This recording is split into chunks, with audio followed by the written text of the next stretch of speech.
All right, hello again. This is Jeff Scott of Blackhawk Technical College. I've been going over the 24 chapters in our SAM's Teach Yourself Bootstrap in 24 Hours text. I am now going to go over Chapter 17, or Hour 17, Popovers and Tooltips, which really and truly are, in many ways, very similar to one another. On the page here, you can see an example of a tooltip. You probably have worked with tooltips in at least one language before. But notice we have 4 objectives. We want to learn how to add tooltips to Bootstrap web pages, the difference between tooltips and popovers, how to add popovers, and the options, methods, and events that are available for both popovers and tooltips. As it says with both of these, both tooltips and popovers result in small pieces of text that appear if you hover over or around different kinds of text. All right? The biggest thing I'd say about both of these, about tooltips and about popovers, is they tend to be overused. In other words, people tend to put them in when there really is no need to put them in, which is kind of a sad thing. So Bootstrap tooltips are written in small white text on a black rounded corner rectangle, like you see right here. They have a small triangle that points to the element that triggered them. Okay? Most tooltips, as mentioned here, are triggered when the mouse hovers over them, but you can also set them up for when you click. And think about why you might want to do that. All right, so let's say that you were on a page in a shopping cart and you didn't put anything in your cart yet, but you clicked to get off of it. You might want to put a tooltip and set it up there with a button that gets off and say, hey, you haven't put anything in your cart yet. Are you sure you want to leave this page? Type of an idea. As already mentioned, tooltips, some people can find them annoying. All right. To build a tooltip on a link, as it says, you must add the data toggle equal tooltip to the link and ensure there is a title attribute with a text for the tooltip to display. All right. The note here, as you can see, that's on the middle of page 274, you should not use a tooltip on elements that are hidden because the tooltip may be incorrectly positioned. Also, if you use a tooltip on a disabled item, you should put a container div around it and then put the tooltip in the container, okay? Because otherwise it may or may not show. You need to do one more thing, as it says here, initialize the tooltips. Tooltip and Popover plugins, it says, are opt-in for performance reasons. This is because they can't be resource intensive. Well, bottom line is this: if you're going to stick a tooltip in, especially if you're going to put a lot of them in, don't have much text, okay? But you're causing the system to do something that's out of the ordinary. You're causing it to break away from what it normally would be doing to do something else. So it says it's important when you add them to pages to do so with some forethought. In other words, don't just, as they saying goes, willy-nilly throw them in. You're required to initialize tooltips in your script. Here is an example to select all tooltips in a script with a data toggle attribute. As with the other Bootstrap plugins that we've been discussing in chapters 15 through 20, you need to include both the Bootstrap JavaScript file and jQuery. All right. When a tooltip is displayed on a page, it generates some HTML, as shown in the listing here, 17.2. Inside of the HTML, there are several classes.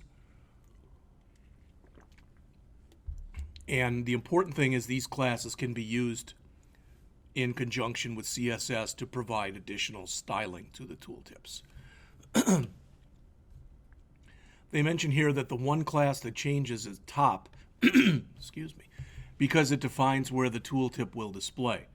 The default is top, but you can display a top, right, bottom, or left, and you may, depending where on a page, the text is. But again, the problem with that is because of the fact that you're using Bootstrap and because of the fact that Bootstrap is responsive, just because the tooltip appears maybe over way on the, maybe the associated text appears way on the left-hand side for a desktop machine, when you're actually looking for something on a mobile device, it may appear to the right or someplace else. So again, I've had some problems getting this stuff to show, but let's take a look at it. It says here, tooltips can be added to any element that you can interact with on a page. Most typically an A tag or a button, and mainly the main difference between the reason that you'd use that on an A tag or a button is it's something that sticks out anyway. All right, and most customers or most people who are going to look at the site kind of associate those with something that's interactive. So they tell you to open up the Bootstrap page and create a new page with a Bootstrap template, add a button somewhere on the page, put this in here. So this is going to be a default button, as it says, click if you love dandelions. All right, add a title attribute to the button. Remember, that title attribute is going to include the text that you want to be displayed on the tooltip. All right, add the data toggle equal tooltip attribute to the button. Add the data trigger equal click to change the trigger when the button's clicked. Add any other options you want and test it in the browser. Then it says add a script at the bottom of the document to initialize the tooltip. Again, you may do that and you may do that in a separate file. Okay? So this is what, again, my thought here is I'm just going to grab all of it rather than even trying to find which one it is. But I don't have this right here, so I have no idea how this is going to work, if at all. Let's just throw that in here. And we'll call it, we'll save it to the desktop, and we'll call it dandelion.html. All right, and then we'll come down, and you can see there's nothing associated with it as far as there's nothing associated with it as far as CSS. Okay. And the image files aren't there either. So here's the problem, and here's the problem. So let's see if we add those two. We've done this in the last one.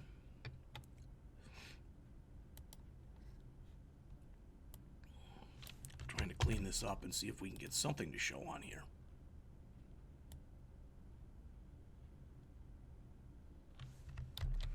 All right, so that'll add those two files.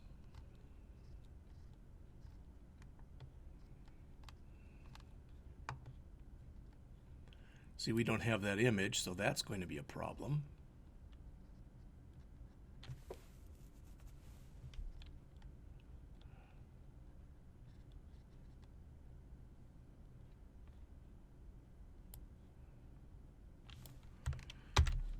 I'm going to try something just for the heck of it, but this may be a flaming disaster, and you'll know it in just a minute.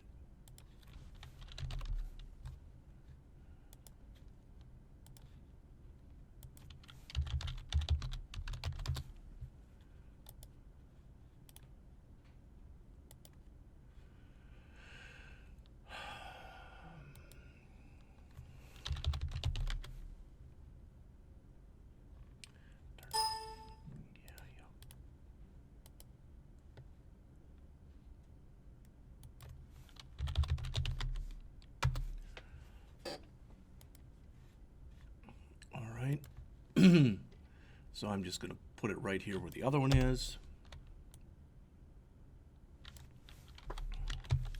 Again, I still may have nothing here, but let's try it. Doesn't really look any better. Well, I wanted to show you some of the stuff that was in here, but why can't we get anything to print here?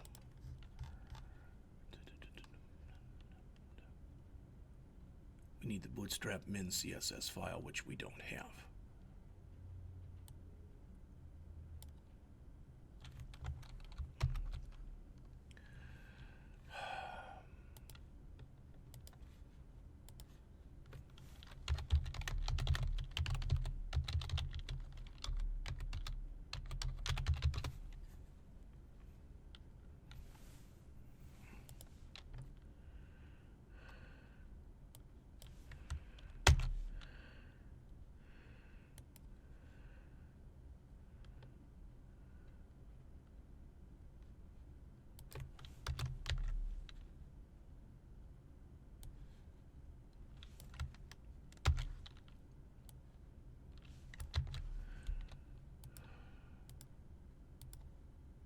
Well, we made it look a lot better by adding that.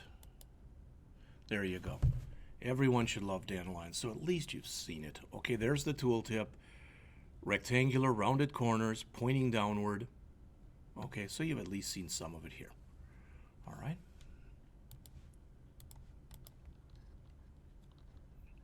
Caution, button and input group tooltips require the container option. If you're going to put tooltips on elements inside of a button or input group, you have to specify the option container body. If you don't, you might find that it just looks out of whack, for lack of better words. The Tooltip plugin offers several options that you can use. Now, some of these will make sense just taking a look at them. Animation. You can have a tooltip fade in. All right. Delay. So if you want to make sure that you have a delay in milliseconds before a tooltip is shown or before you hide it. HTML, if you want to insert HTML inside of the tooltip. We already talked a little bit about placement. The title, as it says, if the attribute is missing, this is the default value for the tooltip. The default value is an empty string, which if it came up like that wouldn't show much and wouldn't really be able to put out very much information for anybody. Trigger, which is how the tooltip is triggered. Notice that there are methods that you can use, 5 different methods for a tooltip. Basically, there's show, hide, toggle, and destroy. There are events. Notice they're all Bootstrap events, and again, notice they're all either when it's shown, after it's shown, when you call hide, or when it's just been hidden. Okay? Popovers, which start in your book on page 282 at the top of the page. In many ways, as the author says here, popovers are like tooltips rather. They add content onto a web page when they're triggered. In fact, to use them, you have to have the Tooltip plugin enabled as well, but they give more formatting options that are not available with the tooltip. To add a popover, as it says, you need to include both the popover.js and tooltip.js scripts, but more often than not, you're just going to include the bootstrap.js file, typically again in a minified version, so that you have everything you need. The easiest way to initialize them is with a data toggle attribute, the same way we just looked at with tooltips. Here's an example here in figure 17.4 on the bottom of page 282. After you've initialized them, you can add them to the HTML. Again, typically they're added to buttons. Here you go. The biggest difference between popovers and tooltips is that popovers appear on click and remain on the screen until the customer clicks the trigger again. Buttons make this functionality much more obvious. All right, so here's an example, and again, that would stay there until you clicked again, and then it would be removed from the page. If you want the popover to disappear with the next click, whether it's the trigger button or not, you can do that with the trigger option. Okay. And again, they have an example here. I'm not going to show this one because it's going to be very similar in nature, at least, to what we looked at before. All right, we've looked at this code, but what's different here is on that dandelion fun fact, if you click it, that's what's going to come up. You already see, and I love her use of colors here with green and gold, but you can already see here that typically it's much easier to do a lot more intricate type of work with popovers as opposed to tooltips. Popover options are shown here in the text on page 285 and 286. Again, as you notice, I'm not going to read any of them, but by and large, they're the same thing as you just saw with tooltips. We've got, again, the methods, the show, hide, toggle, and destroy, the show and shown with popover, the hide and hidden with popover, and that pretty much is it. So this chapter talked about tooltips and popovers, as mentioned, 2 plugins that give your pages a dynamic flair and provide additional information to readers. Again, use them, don't overuse them, don't abuse them. That's the big thing in here. All right, so for the workshop that's on page 289 here, what is the difference between a modal, a popover, and a tooltip? Great question. There are many ways to present information on websites. These are all methods of getting a user's attention. The main difference between a modal and a tooltip or popover is that modals want the user to take some action. They often ask a question or present something to be filled in. Popovers and tooltips, on the other hand, are designed to just present information. All right. Popovers and tooltips seem similar, but are they really different things? It says there are two main differences between a popover and a tooltip. Okay. A popover is triggered by a click and has a headline and main text. A tooltip is typically triggered by a hover or focus and just has text. In the real world, popovers are just fancy tooltips. Probably as well put as you can find. Is it a good idea to use tooltips or popovers? Don't people find them annoying? Depends on the website, depends on who's using the website, and what kind of information you want to give them. It's very similar in ways to writing comments in programs. All right. If you have to ask whether or not somebody can understand it, you should typically have a comment. If you have to really ask yourself whether or not someone is going to understand what it is you're asking them to do or what you're showing them, you probably want to add a tooltip or a popover. So the quiz that's on pages 290, 291, and 292.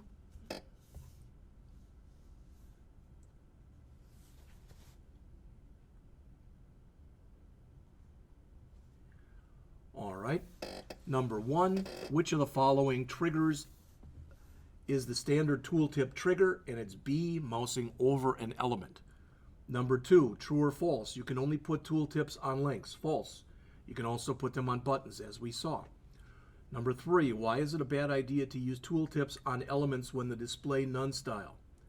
The answer is C, they will often end up displaying in the wrong place. Number 4, what do you need to add besides the data dash toggle equal tooltip attribute to get a tooltip to display? And it's C, the title attribute, and you need to initialize it. Number 5, where does the .auto class, what does it do to a tooltip?